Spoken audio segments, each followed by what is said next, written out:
Okay. So yes, काय आहे ownership? What does it denote? Relation between whom? Person and object. Yes. So ownership, how we can define is ownership is a relationship. ठीक आहे. आणि हे relationship कोणामध्ये आहे?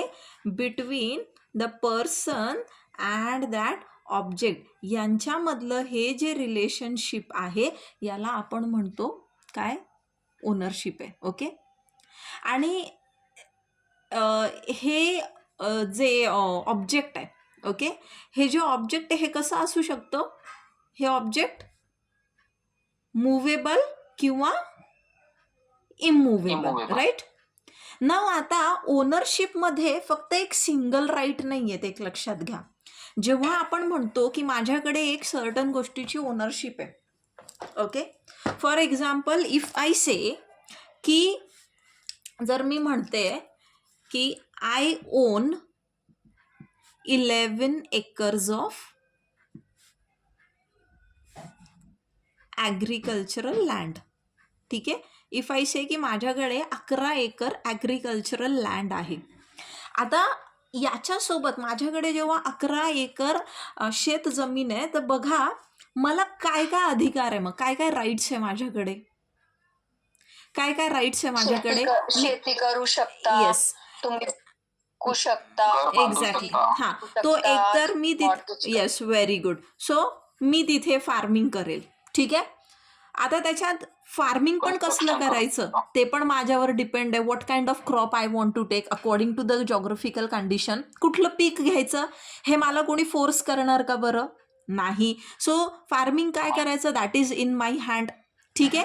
मग मला वाटलं की त्या पूर्ण जागेमध्ये फार्मिंग न करता सपोज मला तिथे एक फार्म हाऊस पण बांधायचं. If I want to construct a house over there, तर मी तिथे कन्स्ट्रक्ट पण करू शकते एक फार्म हाऊस. मग मला वाटलं की तिथेच कनेक्टेड आहे ना एक ॲग्रोबेस्ड छोटासा एक युनिट आपण सुरू करू की आपल्याच फार्ममध्ये फॉर एक्झाम्पल जे फ्रूट्स ग्रो होत आहेत हे फ्रूट्सचं प्रोसेसिंग काहीतरी इथे त्याचं ज्यूस म्हणा, जॅम म्हणा, असं काहीतरी मी इथूनच करणार. I can do that also. बरं मला वाटलं चला मला स्वतःला शेती नाही करायची, what I will do, but आपण देतो ना की we give to someone else. चला मी तिथे टेनंट टाकला, म्हणजे मग तिथे टेनन्सीचं पण माझ्याकडे ती जी लँड आहे तिथे टेनंट वगैरे जे आहे हायर करण्याचा तो पण माझ्याकडे राईट आला. नाव त्या ॲग्रिकल्चरल लँडला if I want now for example मला एक मोठी फॅक्टरी उभी करायची and I need some huge capital, मग मी त्या लँडला मॉर्गेज पण करू शकते. Okay. Now if I feel की सी आय हॅव 2 सिस्टर्स, मी काय करेल की त्यातलं सपोज फॉर एक्झाम्पल 3 एकर जी आहे ही मला माझ्या सिस्टर्सला काय करायची, गिफ्ट करायची आहे. So I can also make a gift deed. Now if I feel की त्यातलं जे आहे ना 2 एकर्स लँड जी आहे ती मी सेल आउट करते आणि I need some money, I will sell out that. तो मी इथे काय करते, एलियनेशन होत आहे. म्हणजे एलियनेशन कसं होत आहे, it could be through transfer कसं, it could be gift, it could be sale, it could be like any other thing. मग मी ती जागा मग त्या जागेच्या आता मी एक्सचेंज पण करू शकते की इफ मला त्या 11 एकर्सच्या बदल्यामध्ये दुसरीकडे कुठेतरी समजा 15 एकर लँड भेटते. इफ सम बिल्डर अप्रोचेस मी अँड ही सेज की see your land is such a highway touch property and I want that की असा प्रोजेक्ट आहे, तो I say, why would I give my land to you? तो he says कि instead of this 11 acre, I will give you 15 acre. तो what I can do, I have the option of exchange over. So what we understand is की ownership is not just ownership. म्हणजे ह्या ओनरशिपमध्ये फक्त एक अधिकार नाही आहे. इथे काय आहे, we have a bundle of rights. बरोबर समजले? बंडल ऑफ राईट्स म्हणजे कोणकोणते? येस. सो राईट टू काय काय आलं, right to sell, right to mortgage, right to alienate, right to transfer, right to dispose, right to destruct. म्हणजे मला ज्या पद्धतीने ते डिस्पोज करायचं मी त्या पद्धतीने डिस्पोज करू शकते. Okay. If I own a property, if I on something, the way I want dispose. म्हणजे आता मला सपोज लेट्स सी की फॉर एक्झाम्पल माझी 2 व्हीलर आहे एखादी किंवा एखादी सायकल आहे, वॉट एव्हर. आणि मी ही सिम्पली जाळून टाकली. Will anyone object? Can anyone object? No. Why? Because त्याचे सगळे जे राईट्स आहे those are invested in me. Okay. त्या सब्जेक्ट मॅटरमधला जो काही इंटरेस्ट आहे तो इंटरेस्ट कोणामध्ये ड्वेल करतो? तो माझ्यामध्ये, म्हणजे त्या ओनरमध्ये. So here this owner has, म्हणजे जेव्हा आपण म्हणतो ओनर म्हणजेच ओनरशिप जी असते, ओनरशिपमध्ये काय आता बंडल ऑफ राईट्स येतात आणि हे जे राईट्स असतात हे कसे असतात? Rights in rem. I hope you know what are rights in rem. माहिती आहे ना rights in rem? against whole world. Yes, these rights are available against the whole world. म्हणजे ही प्रॉपर्टी माझी तर माझीच. ह्या 11 एकरच्या जमिनीवर इतर कोणीही काही केलं तर मी त्यांच्या अगेन्स्ट ॲक्शन घेऊ शकते. Nobody can dare to trespass or to illegally construct anything over here. हा म्हणजे राईट इन पर्सन नाही आहे. राईट इन पर्सन काय आपल्याला फक्त एका स्पेसिफिक इंडिव्हिज्युअलच्या अगेन्स्ट असतं. म्हणजे जसा की कॉन्ट्रॅक्ट आहे, हा पर्सन आणि ह्या पर्सनमध्ये कॉन्ट्रॅक्ट आहे, याने ब्रीच केला तर याच्या अगेन्स्ट हा स्यू करू शकतो. हा राईट इन पर्सन आहे, दुसरा कोणी थर्ड पार्टी नाही स्यू करू शकत. बट हिअर हे कसे आहे rights? These are rights in rem. कळतंय? Yes, ma'am. ओके. हां. Now what Salmond says. आता आपल्याला 1-2 ज्युरिसची तर डेफिनेशन द्यायला लागेल. आणि एक लक्षात घ्या, समजा तुम्हाला कुठल्या ज्युरिसची डेफिनेशन नाही आठवली तर आपण ही जी डेफिनेशन पाहिली ना वरती, की ओनरशिप काय? It is a relation between a person and an object. ठीक आहे. सरळ सॅल्मंडचं नाही तर ऑस्टिनचं नाव लिहा आणि द्या पुढे ती डेफिनेशन टाकून. त्याच्यातच थोडेसे शब्द मागे पुढे करा, द्या सॅल्मंडचं नाव टाकून. कळलं? म्हणजे तपासणाऱ्याला असं वाटेल की अरे याला ज्युरिसच्या डेफिनेशन माहिती आहे. हां. ओके. आता ऑस्टिन काय म्हणतो बघा.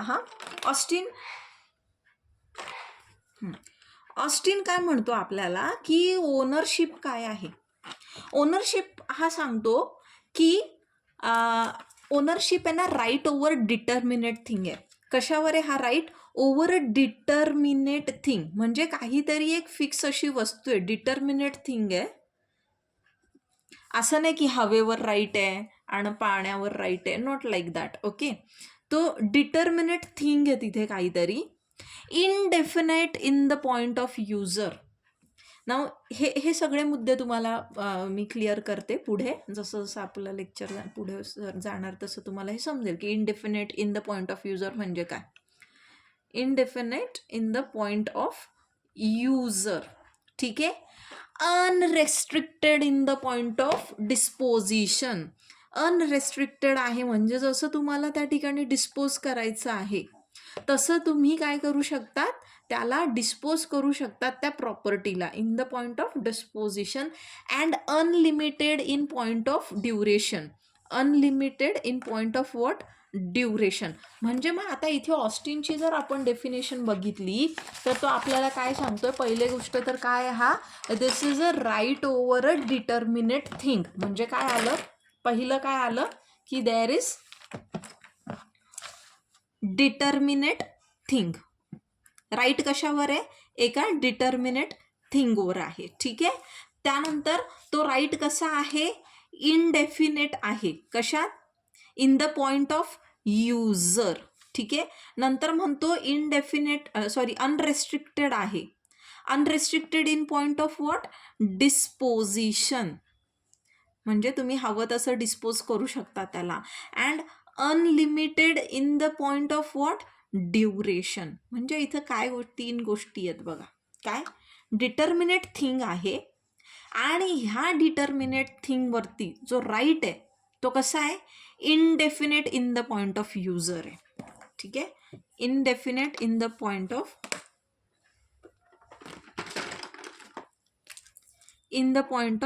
युजर. त्यानंतर काय म्हटलंय त्याने पुढे की अनरेस्ट्रिक्टेड आहे. कोणी तुम्हाला रिस्ट्रिक्ट नाही करू शकत कसं डिस्पोज करायचं. आणि अनलिमिटेड पॉइंट ऑफ ड्युरेशन. आता याच्याने नेमकं त्याला काय म्हणायचं आहे? तर जेव्हा तो म्हणतो की indefinite in point of user, ठीक आहे, तेव्हा काय म्हणतोय तो की ओनरशिपमधली खासियत काय आहे की जो ओनर आहे, जो षण्मुगम नाही आहे ना, okay, the owner can use the thing in as many ways as he pleases, ठीक आहे, use indefinite in point of user आपण म्हटलंय. तर मग इथे काय, हवा तसा यूज तुम्ही करू शकता. जसं की आपण शेतीचं एक्झाम्पल घेतलं होतं की शेत जमीन आहे तर तिथे शेती होऊ शकते, तिथे एखादा ॲग्रोबेस छोटासा प्लांट चालू करू शकतो, तिथे डेअरी फार्मिंग वगैरे असं होऊ शकतो, तिथे टेनंट वगैरे टाकून काही होऊ शकतं, दुसरं फार्म हाऊस बनवू शकतो, एन नंबर ऑफ थिंग्स. म्हणजे यूज कसं करायचं आहे त्या गोष्टीला. जर माझ्याकडे एखादा प्लॉट आहे, if I have a certain plot of land, I may build some bungalow over there, or I may make it as a stadium, or I'll just keep it as a playground, whatever. जसं युजरला वाटतं, म्हणजे according to his will, युजरला जसं as he pleases, he can use it in n number of ways. याच्यावरती काही restriction नाही आहे. हालाकी in civilised society we have certain limitations. Okay, civilise सोसायटीमध्ये काय लिमिटेशन्स येतील बरं, आपल्याकडे ओनरशिप आहे त्या गोष्टीची. फॉर एक्झाम्पल हा प्लॉट आहे, ह्या प्लॉटच्या याच्यातच बघूया, किंवा हे शेत जमीन जी मी म्हटले, हे शेतीच्या रिलेशनमध्ये let us try to understand की ह्याच्यावरती काय रेस्ट्रिक्शन असू शकतं सिव्हिलाइज्ड सोसायटीमध्ये. कोकेन वगैरे नाही उगवायचं. Very good, very good. मी जाऊन माझ्या शेतीमध्ये असं गांजा विंजा कोकेन वगैरे जे यांनी सांगितलं, किंवा पॉपी सीड्स वगैरे, ह्याचं सगळं कल्टिवेशन करू शकते का? नाही. Why? Because this has been prohibited by law, rather this is been regulated by law. ठीक आहे, गव्हर्नमेंट ज्यांना त्या ठिकाणी लायसन्स ग्रांट करतं, only those people are allowed to cultivate such kind of things. Okay, then अजून काय limitation आहे बरं, आणखी काय आहे? Come on, fast. We don't have that much time. We need to revise other topics also, fast.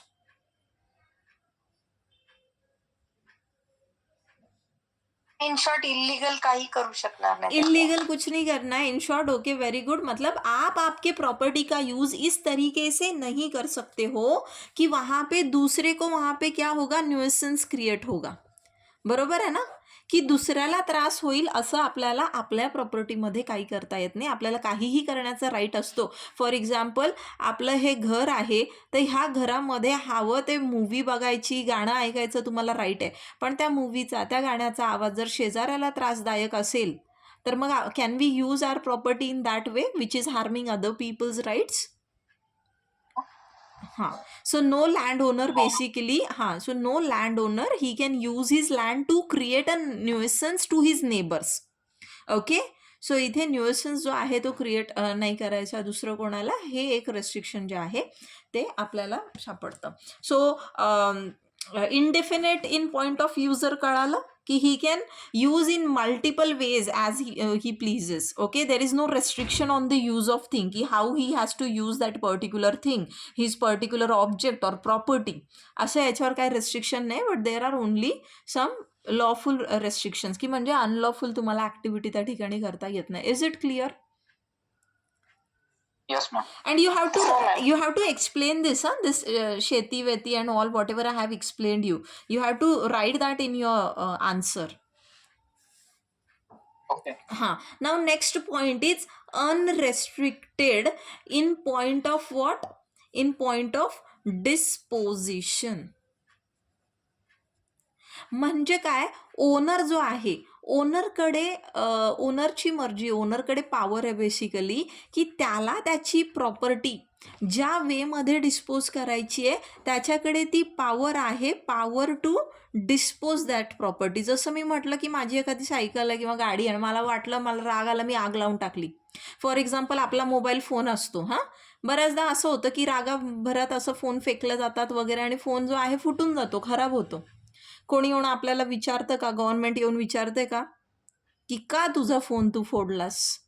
Does the government ask us? No. स्टेटचा त्या ठिकाणी काही राईट नाही, because you have the ownership, you own that property, you own that subject matter, and hence you can dispose your property in whatever manner you like. मग आता इथे power to डिस्पोजमध्ये suppose तुम्ही sell केलं, तुमचा phone आहे किंवा तुमची जागा आहे, तुम्ही दुसऱ्या कोणाला विकून टाकली, किंवा तुमच्या फोनच्या बदल्यामध्ये आता एक्सचेंज ऑफर्स असतात की जुना फोन घ्या, नवीन घ्या आणि त्याच्यावर 2-3 हजाराचा डिस्काउंट मिळवा, तुम्ही एक्सचेंज करू शकतात त्या ठिकाणी.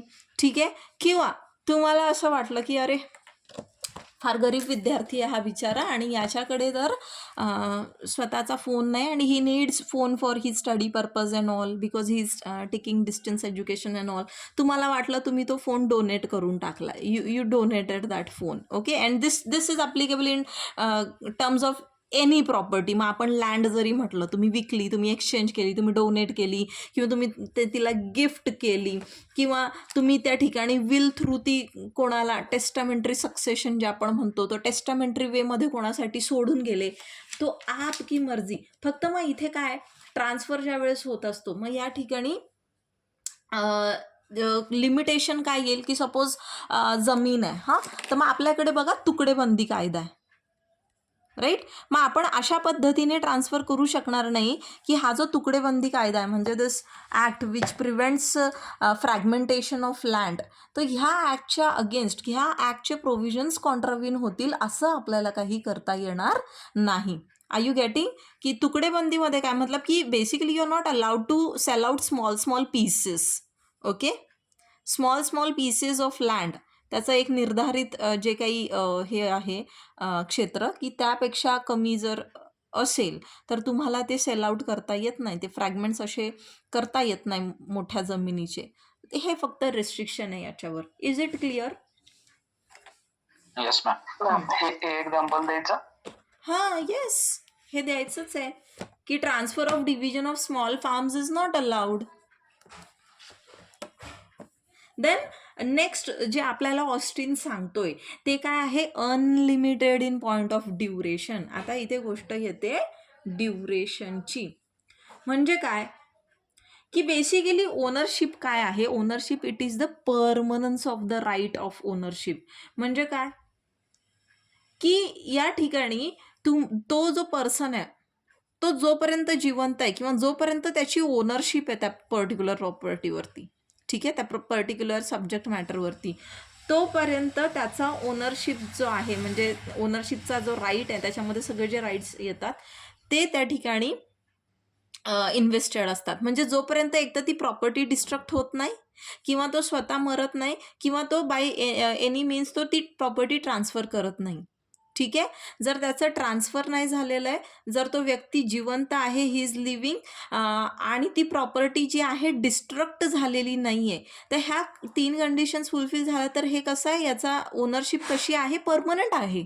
It is not affected by any means. फक्त मग इथे काय बरं आणखीन एक ड्युरेशनसाठी आपल्याला इथे काय लिमिटेशन आलं आहे सिव्हिलाइज्ड सोसायटीमध्ये?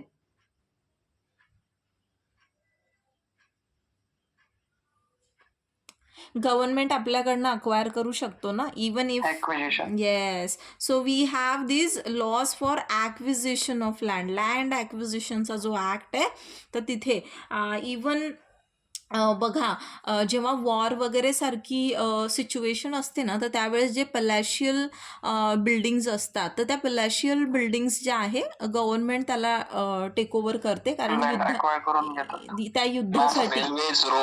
रेल्वेज रोड्स प्रोजेक्ट त्याच्यासाठी समृद्धी हायवे. येस. सो येस, तो हियर यू कॅन राईट समृद्धी का एक्झाम्पल. ठीक आहे.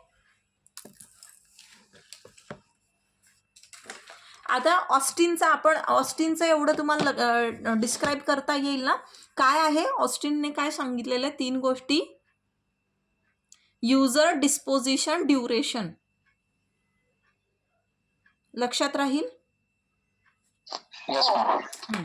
नाव लेट अस अंडरस्टँड की what are the characteristics and incidents of ownership. तो what are characteristics of ownership, काय कॅरेक्टरिस्टिक्स आहे बरं? सोपं आहेत अगदी. काय आता बोलले कॅरेक्टरिस्टिक्स? येस, तेच आपल्याला पॉइंट बाय पॉइंट पॉइंटरने सांगायचं काय आहे.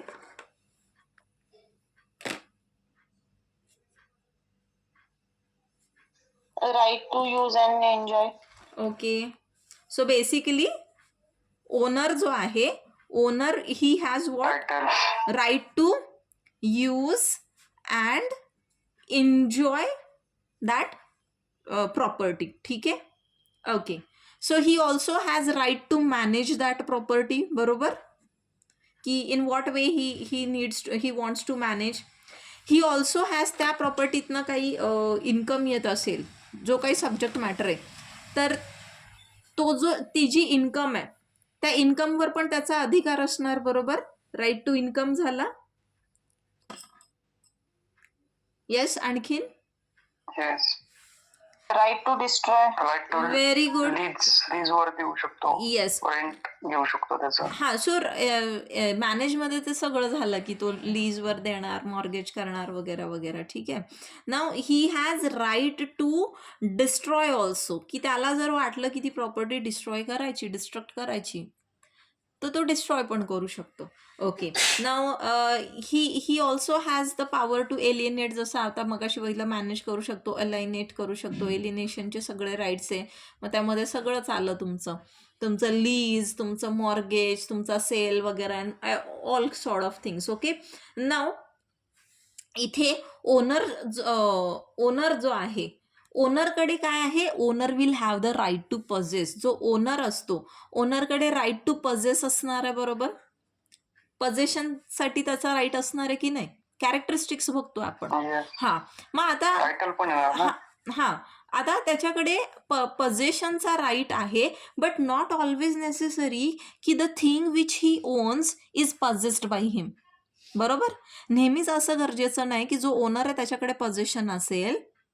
फॉर एक्झाम्पल, आपण बघितलं की टेनन्सी आहे, की तुम्ही त्या ठिकाणी ती लँड जी आहे टेनन्सीसाठी, म्हणजे तुम्ही टेनंट टाकलाय तिथे. ओके, ती लीजवर दिलेली आहे, रेंटवरती दिलेली आहे. ठीक आहे, सो तिथे पजेशन दुसरं कोणाकडे असेल, but still you will be the owner. पजेशनमध्ये काय होतं? पजेशन आपण काय पाहिलं की physical control plus the intention. Intention काय? To exclude. अरे उद्या पेपर आहे, पजेशन झालेलं आहे आपलं, व्हिडिओ पण आहे त्याच्यावर. असं नका करू, शांत बसले तुम्ही सगळे. Physical control and intention. Intention to what? कसलं इंटेन्शन? उद्या पेपर आहे. इंटेन्शन टू पजेस की intention to exclude other people? Exclude other people. Tension येते आता मला तुमची ही अशी एक्सक्लूड हालत बघून. Title, owner title, exclude title madam. Exclude title. हो, मेन ओनर आहे तो एक्सक्लूड, बाकी सगळ्यांनाच ओनर आहे. तुला टायटल वाचलेलं दिसतंय आता, आणि तू प्रत्येक गोष्टीत टायटल इन्सर्ट करतो आता. Ma'am, intention to possess it असं आहे ना. हा, intention to possess it, but how? By excluding others ना. त्यांना इंटरफिअर करू देणार. हां, you will not allow other people to interfere with those rights or the interest in that subject matter. चलो ठीक आहे यार, काय करणार आहे तुम्ही, देव जाणे. आता मला टेन्शन दिलंय तुम्ही. चलो, नाव नेक्स्ट काय आहे? ओनरला त्यावरती ॲब्सोल्यूट राईट असतो. ओनर हॅज ॲब्सोल्यूट राईट असं म्हटलं जरी असलं तरी देर आर सर्टन लिमिटेशन्स. बरोबर, जे लिमिटेशन्स आपण बघतो सिव्हिलाइज सोसायटीमध्ये. हां, ॲब्सोल्यूट राईट म्हणजे दुसरं कोणी येऊन तुम्हाला विचारणार की तुम्ही घरच का बांधलं इथे, आणि हेच का केलं, तेच का केलं. That kind of things nobody is gonna say to you. You can manage, you can destroy, you can alienate your property the way you want. Nobody's gonna ask you ki why you gifted your property to so and so person. But yes, there are certain restrictions की जे म्हणजे suppose national emergency सारखा period आहे, किंवा मग गव्हर्नमेंटला काही त्या ठिकाणी एखादा प्रोजेक्टसाठी तुमची लँड अक्वायर करायची, तर तिथे ते काय करणार, it will give you some compensation amount and then it will take away your ownership. ठीक आहे, तुमचा ओनरशिप त्या ठिकाणी दी एंड होऊन जाते. नाव नेक्स्ट काय आहे, ओनरशिप सोबत आपल्याला सिव्हिलाइज सोसायटीमध्ये आणखीन एक राईट किंवा ड्युटी आपल्यावर इम्पोज होते, ती आहे to pay the taxes. Isn't it?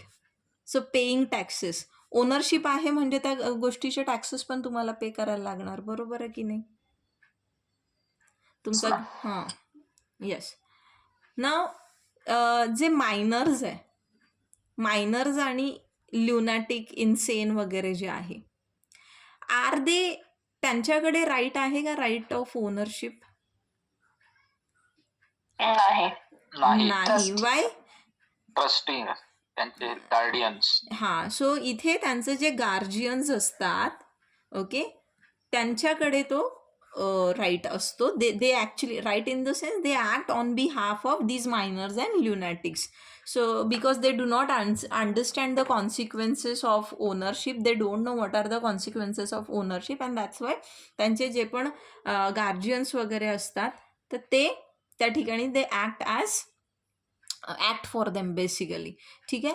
नाव इथे मोड ऑफ ॲक्विजिशन ऑफ ओनरशिप हे काय आहे, म्हणजे कुठल्या पद्धतीने you can acquire ownership. Modes of acquisition, तुम्ही अक्वायरिंग पण लिहू शकता बरं का, गरजेचं नाही ॲक्विजिशनच लिहिलं पाहिजे, you can also write acquiring. Modes of acquisition of ownership. आता ओनरशिप जी आहे ती कशा पद्धतीने अक्वायर होते, हालाकी तुम्हाला हे काही एवढं गरज नाही आहे डिटेलमध्ये, बट स्टील एक 2 प्रकार इथे आपल्याला दिसतात. एक त्याच्यामध्ये आहे, 2 नाही ॲक्च्युली 3 आहेत. एक आहे ॲब्सोल्यूट ॲक्विजिशन. ठीक आहे. दुसरा आहे याच्यामध्ये एक्सटिंक्टिव्ह, आणि तिसरा आहे ॲसेसरी. ठीक आहे. Absolute, extinctive, accessory. सो अब एक्सेस जो भी कैसे भी याद रखना है रख लो, ये है modes of acquiring ownership.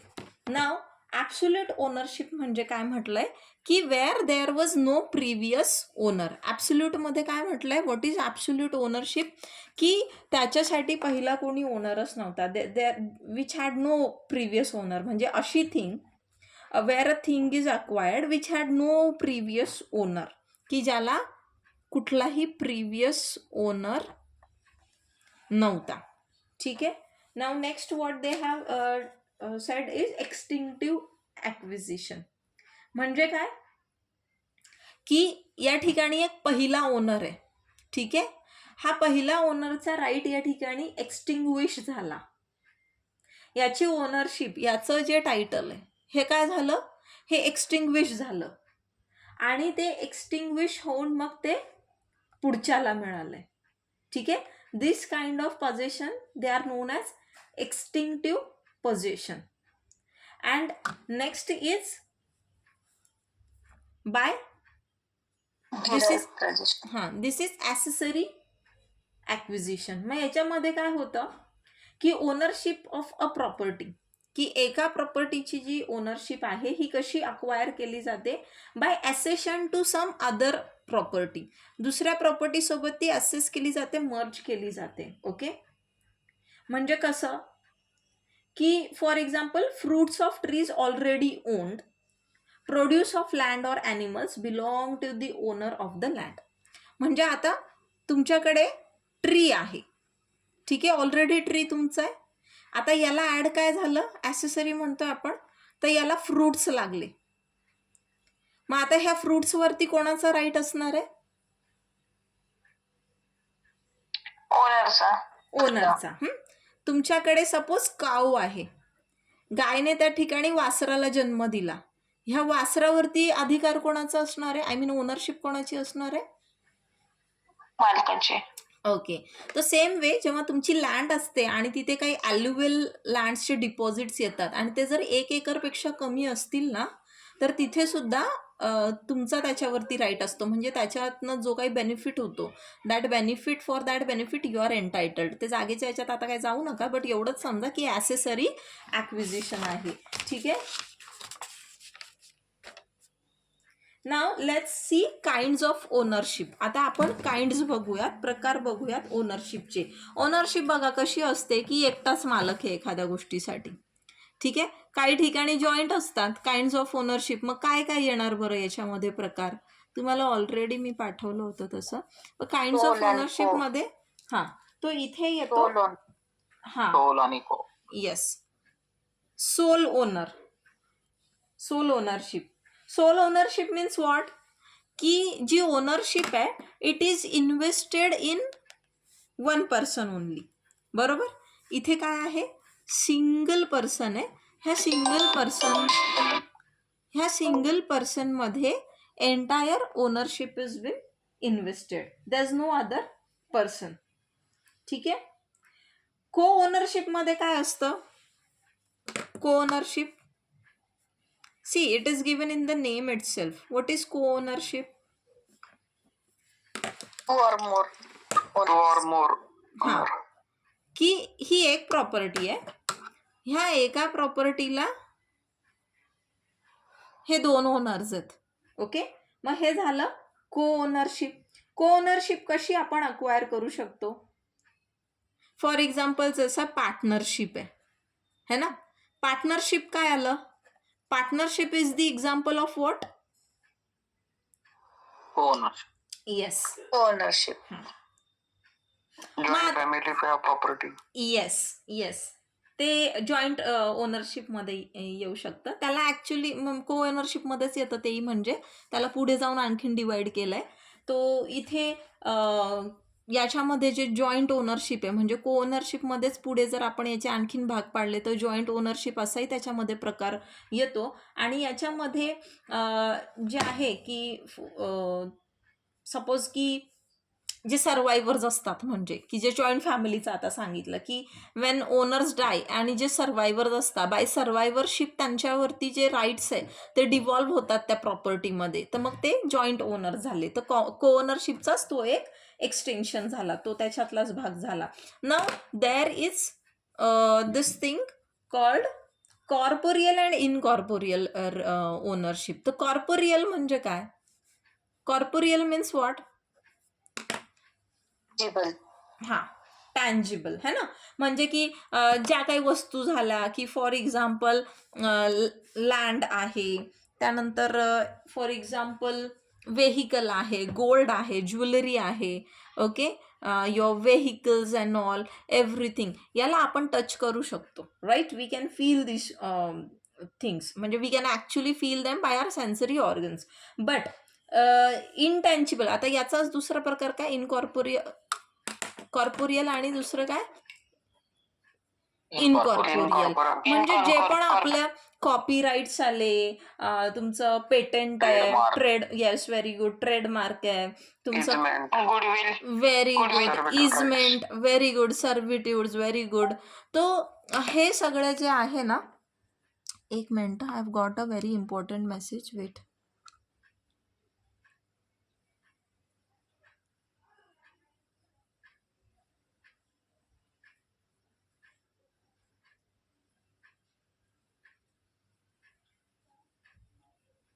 Okay. He sed.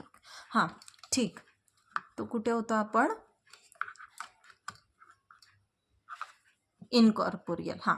तो हे सगळं जे आहे इनकॉर्पोरियल ओनरशिपमध्ये हे सगळे copyrights, trademarks, goodwill, patent, servitude वगैरे वगैरे, this all things will fall under this thing. Now there is again, तुम्ही हे ऑलरेडी बघा थर्ड सेमिस्टरला. हां, थर्ड सेमिस्टरला का सेकंड सेमिस्टरला? I guess second. तुम्ही आणखीन एक वेस्टेड आणि कॉन्टिंजंट इंटरेस्ट असं शिकलेलं आहे. वेस्टेड इंटरेस्ट आणि कॉन्टिंजंट इंटरेस्ट आठवत आहे? Yes ma'am. आठवत आहे ना? इंटरेस्ट होतं. पण इथे आता वेस्टेड ओनरशिप. हां. आणि हे वेस्टेड ओनरशिप आणि कॉन्टिंजंट ओनरशिप. आता वेस्टेड ओनरशिप म्हणजे काय, की म्हणजे जेव्हा already owner is having the title आणि परफेक्ट टायटल आहे, म्हणजे एखादी घटना घडली नाही घडली तर त्याला ते भेटणार असं काही नाही. Already he is having that ownership. ठीक आहे. नाउ वेस्टेड ओनरशिप काय असतं, की ही कंडिशनल असते, की एखादी घटना घडली तर ही प्रॉपर्टी अमुक अमुक व्यक्तीला भेटणार. That is contingent ownership. ठीक आहे. Now next is trust and beneficial ownership. आता ट्रस्ट अँड बेनिफिशियल ओनरशिप म्हणजे काय बरं? आता इथे बघा, ॲट अ टाइम 2 लोकांकडे ओनरशिप आहे इथे, समजून घ्या. ट्रस्ट अँड बेनिफिशियल ओनरशिप काय काय बरं याचा अर्थ? ट्रस्ट आणि बेनिफिशरी हां. ते ट्रस्ट मध्ये असतात ना. हम्म. ट्रस्टचा बेनिफिट घेणारे ते बेनिफिशरी असतात आणि हां. ट्रस्ट हा ओनर असतो, ट्रस्टी. हे बघा, येस. आता हां, येस, यू आर राईट. ना ट्रस्टमध्ये काय आहे ना, ट्रस्टमध्ये काय होतं, property is owned by 2 persons. आता हे 2 पर्सन्स म्हणजे कोण? एक झाला ट्रस्टी. ट्रस्टी म्हणजे ह्या व्यक्तीकडे ही प्रॉपर्टी जी आहे ही विश्वासाने त्याच्याकडे सुपूर्त केली आहे, बरोबर? म्हणून आपण ट्रस्ट म्हणतो ना. ट्रस्ट म्हणजे काय, ॲक्च्युली विश्वास असतो, की काय याच्याकडे दिली आहे, की बाबा हा एक कोणीतरी आहे ना, मे बी हा छोटूसा मुलगा आहे, कोणी मे बी हा अनसाऊंड माइंडचा पर्सन आहे, की आम्ही गेल्यानंतर याचं कोण बघणार, याच्या आईबापाला चिंता वाटते आणि याच्या बेनिफिटसाठी ही ट्रस्ट क्रिएट केली आहे, की बाबा तो लहान आहे तोपर्यंत, तो मायनर आहे तोपर्यंत तू जो आहे तू ह्या प्रॉपर्टीची केअर कर आणि त्या प्रॉपर्टीचं जे काय बेनिफिट्स आहे ते याला द्यायचे. म्हणजे ॲट अ टाइम 2 प्रकारच्या ओनरशिप भेटतात आपल्याला इथे बघायला. एक हा पर्सन ट्रस्टी. आता याच्याकडे जी ओनरशिप आहे ती कशी आहे बरं? Trust ownership. याच्याकडे कशी आहे ट्रस्टीकडे ओनरशिप? Trust ownership. आता ह्या प्रॉपर्टीचे जे काही बेनिफिट्स आहे ते अल्टिमेटली जाणार ह्याला आहे. मग हा कोण झाला? बेनिफिशियरी ओनरशिप किंवा बेनिफिशियल ओनरशिप. हा बेनिफिशियरी आहे आणि त्याला आपण म्हणू बेनिफिशियल ओनरशिप. कळलंय? Yes ma'am. Okay. So what is the distinction now? What is the difference? की पोझेशन आणि ओनरशिपमध्ये आता मला सांगा, तुम्हाला काय डिफरन्स जाणवला?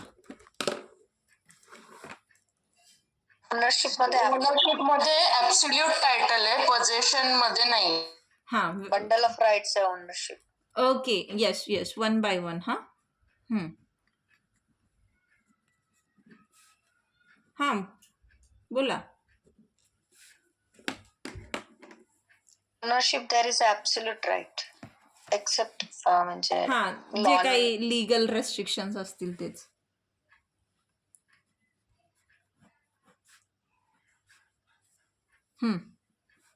ओनरशिपमध्ये काय आहे? ॲब्सोल्यूट राईट्स आहे basically. That's all what you want to say, है ना. ॲब्सोल्यूट राईट्स आहे. फक्त इथे एक्सेप्शन काय येतात, की जे सिव्हिलाइज्ड सोसायटीचे काही लिमिटेशन्स आहे. We have certain limitation. Civilised सोसायटीमध्ये जे काही लिमिटेशन्स घातलेत तेवढेच, अदरवाईज दुसरं काही नाही. येस. पोझेशन. बरं, आधी पोझेशन ओनर आहे तो. प्रायमा फेसी म्हणजे प्रथमदर्शनी ओनर दिसतो पोझिशन असलेला. पोझिशन ज्याच्याकडे येतो. हां. सो पोझेशन म्हणजे काय झालं? पोझेशन जे आहे this is de facto. The very fact की ती वस्तू तुमच्या ताब्यात आहे तर हे दर्शवतं की ती तुमची आहे, पण ती तुमची त्या व्यक्तीची नाही आहे हे दाखवण्यासाठी कसं पाहिजे? ओनरशिप कशी पाहिजे? De fact. आता पोझेशन डी फॅक्टो आहे, मग ओनरशिप काय आहे? Yes, de jure. This is de jure म्हणजे this is by fact but this is by law. This is by law, this is by fact. आणखीन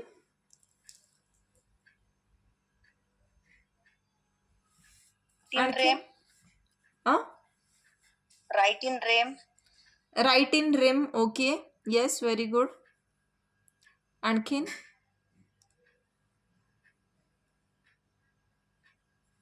जे बंडल ऑफ राईट्स म्हटलं तुम्ही, yes, ownership जी आहे, ownership is a bundle of rights. Possession काय आहे, limited rights आहे त्याच्यामध्ये, it's not a bundle of rights. हां, आणखीन राईट इन रिम सांगितलं ना मॅमने आता. ओके, राईट इन रिम कोणतं? ओनरशिप. आणि राईट इन पर्सोना हे possession. Yes, right in persona is possession. P लक्षात ठेवा. हां, नेक्स्ट आणखीन. बरं, काय वाटतं, आधी पजेशन आलं असेल अस्तित्वात की आधी ओनरशिप? पोझिशन. सो पजेशन जी आहे, ही जी कॉन्सेप्ट आहे, the idea of possession, this came first. Okay, this came first into existence. ठीक आहे, ही आधी आली अस्तित्वात आणि नंतर later on the concept of ownership it was evolved. ही नंतर इव्हॉल्व झाली लेटर. ठीक आहे, आणखीन आता याच्यामध्ये सुपिरियर कोण वाटतं तुम्हाला? Superior rights position. कस काय पजेशन? ओनरशिप. ओनरशिप नाही, ओनरशिप हो, सुपिरियर 12 आहे. वर्षात. अरे ते ऍडव्हर्स पोझिशनचं सांगतोय तू, 12 वर्ष वगैरे. मग सुपिरियर कोण झालं? पोझिशन साठी कंटिन्यू 12 वर्ष तुम्ही तिथे तुमचा ताबा असणं गरजेचं आहे. ओनरशिप साठी मग अशी हे आहे का काही? ओनरशिप इथे सुपिरियर झालं का पोझिशन झालं? असंच कोणीतरी, बरं, महानगरपालिकेची जागा आहे समजा, अशा टपऱ्या टुपऱ्या लोकांनी इथे लावला आणि 2 वर्षापासून लावल्यात. आता हे टपरीवाले ही जागा विकू शकतात का? नाही. ही गिफ्ट करू शकतात का? नाही. इथे आग लावून जाळू टाकू शकतात का? नाही. आणि मग सांग बरं, कुठला राईट सुपिरियर आहे, पोझिशन का ownership? Ownership. Obviously ownership, na. Chalo, so this was all about ownership, and write down well